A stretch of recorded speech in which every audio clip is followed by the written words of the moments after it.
Hi everybody, thanks for watching. This is our second interview here in Quito, and this is going to be an interview with our host family. We have Nyra and Inus here. Right, okay. They own an English school right across the street, so we're not going to be doing any translations, which is nice.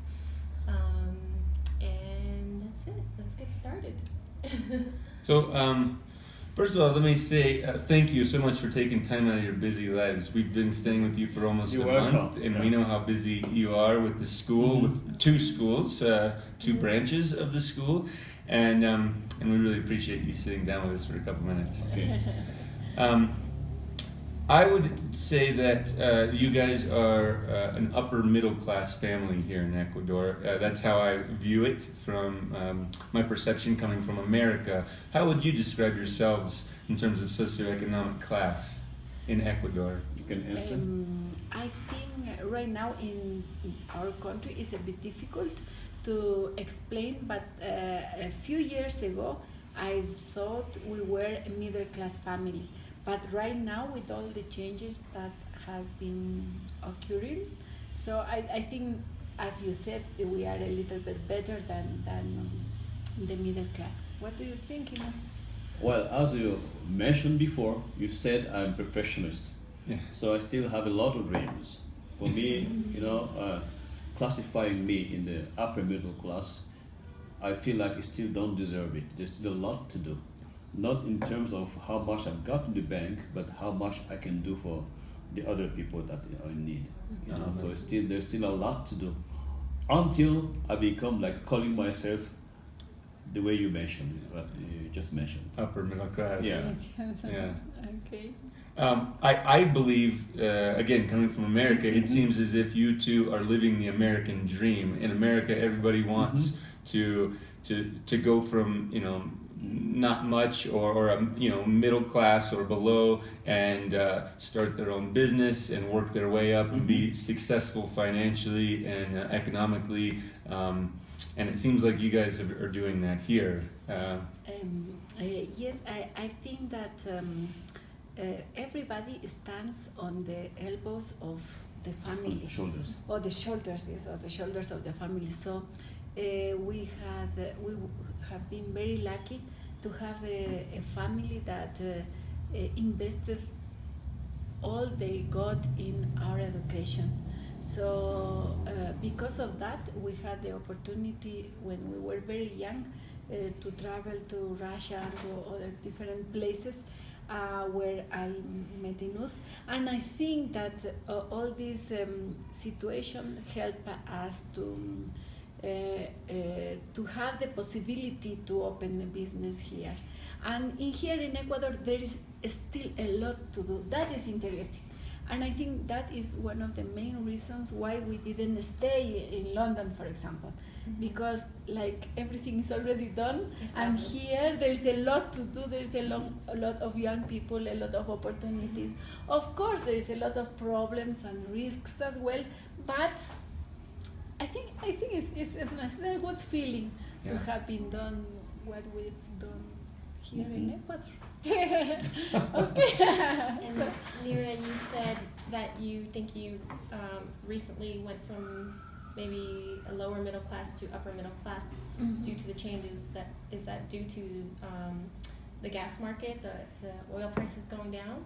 Yes. What happens is that during these 2 years or 3, a lot of people stayed without jobs, and that's why we didn't get up, and the rest of the people went down. You see, but there was a lot of people having a good jobs, having a good opportunity. If they already have some money from on the bank, all these 3 years they lose it.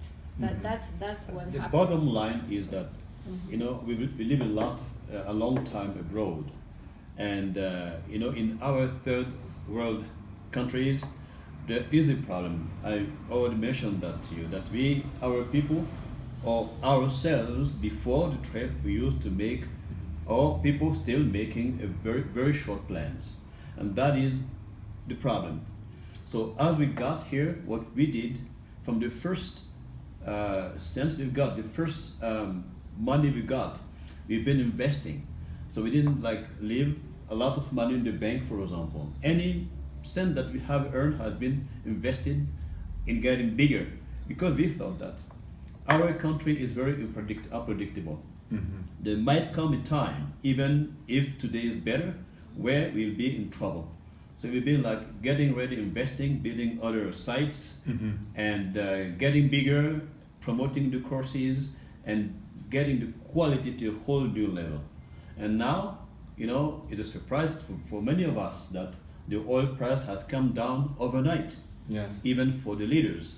So that is a big problem. But we feel the difficulties. But because we have been preparing long-term plan, we feel the crisis, of course, but we still have some hope in terms of being able to handle this problem of crisis. I see. That is the big difference. That means making long plans has helped and is being very worth it now. Yes. Yeah. So you moved back to Quito, back to Ecuador in 1996, 20 years ago. 1996, 20 years. So if you don't mind, can you maybe walk us through something that, so first of all, let me back up a second and say something that I found fascinating that I did not know before I came to Ecuador was that your legal tender was the US dollar. And I did some research and realized that it happened back in 2000, the very beginning, January of 2000, and it was following a period of a little bit of hyperinflation here. Your sucre, which was your former currency, was devalued heavily in 1999, and then again right at the very beginning of 2000. You were here for that period. Can you maybe share a little bit of what it was like to go through that, the uncertainty maybe, the sentiment for both of you as well as everyone else in the country of making that change? We experienced exactly the same situation in Russia. Oh. Yeah, it was almost the same when there was the change between socialism to capitalism. When the wall fell. Because perestroika in Russian is not really capitalism, but there was a big change at the time of Gorbachev. Yes. So just overnight, the ruble has changed a lot, and it meant nothing to anybody of us. And there were a couple of suicides even among the oldest people, because they woke up in the morning and all bunch of banknotes were good for nothing. So it was a big stress. So we lived that experience before. And in Quito, it wasn't something new to us. Okay. So I remember that we've been like changing $1 every day. The whole money we got in the office, we just run and change it in the black market so that we can have dollars at home. And we didn't have so much money in the bank, of course, at that time. But those who had the money, saved in the banks were in big trouble, because they woke up the next morning and the whole money in the bank served for nothing. So that was a big disaster. It was a chaos in the country. But I think, as Inus said, because we already lived many crises during our lives, we all the time has been preparing for the next one. And when it happened in Ecuador for us was not a surprise, because we already see that something is really happening. Yes. But as a country, if I wouldn't be traveling, for the people here, it was a horrible shock, because nobody knew, nobody understood what is happening, and nobody in their wildest dream thought that they are going to change to dollars and all that. So as a result of this, the next 5 or 6 years, a lot of people traveled to Spain. In each one of the families, there was one or two members, especially the young people, that left the country to go live.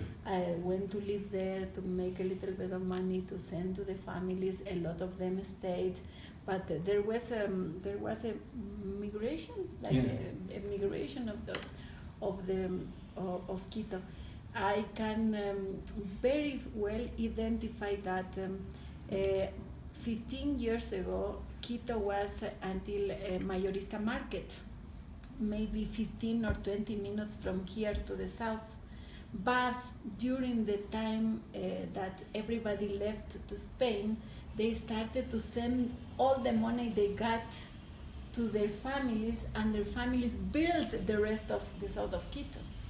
In these years, you can go 1 hour and a half from here to the south. All these little houses and neighborhoods were built with the Money Spanish from the money. gold. So that's what is happening right now in Ecuador. I think it's the same. There is always crisis, but then people find the way out. Yeah. They see what I'm going to Yeah, do. you know, I have to yeah. travel, I have to open a business, I have to do something. The problem So is it's that okay. we are not a very productive, country in terms of being aware of how much we can make.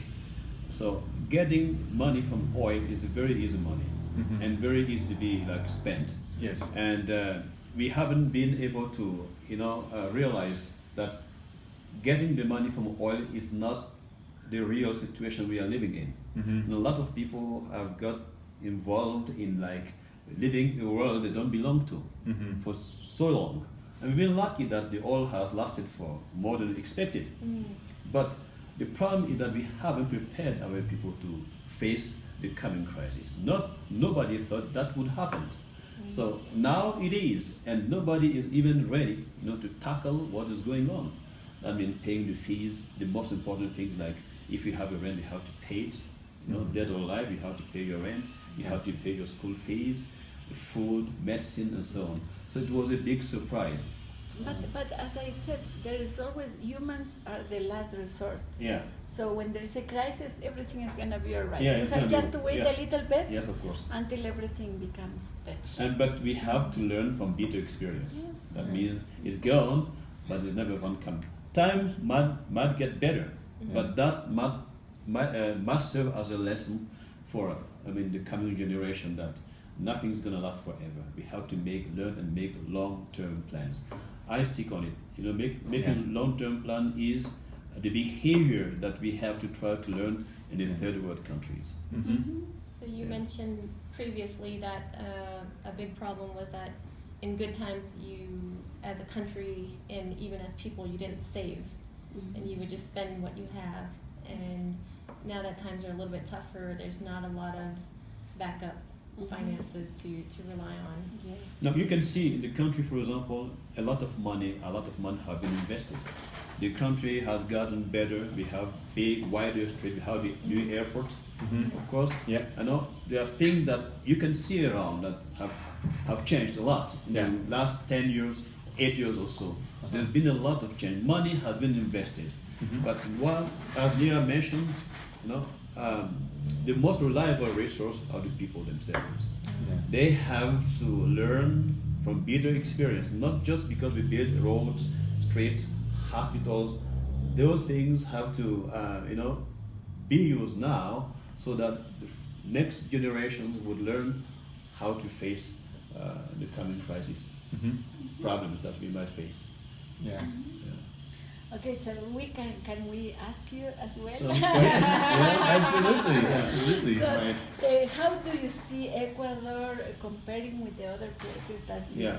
visited? Tremendously better. Again, we're in the beginning of this world trip. We've been outside of the United States. We went to Cuba and then Jamaica. They're both very poor. The people are very poor. In Cuba, all of the people complained about Castro and about the government taking all their money, and we heard the exact same complaints in Jamaica, that the government overtaxed them and they were flying around in their big jets and living in their fancy houses and taking fancy trips all the time, while the people struggled to eat. I was expecting a little bit more of the same in Ecuador. Not necessarily the people complaining, but when there's poverty, people complain. Right? When people's lives aren't great, that they complain. Quito we found to be a lot more first world than third world from our perspective. A lot more like the United States than Cuba or Jamaica. Yeah. I know that you've been traveling to Peru as well. I have before, yes. Okay, and Peru compared with Peru? Peru was very poor. Lima was a huge city, very dirty, felt dangerous. What year was it?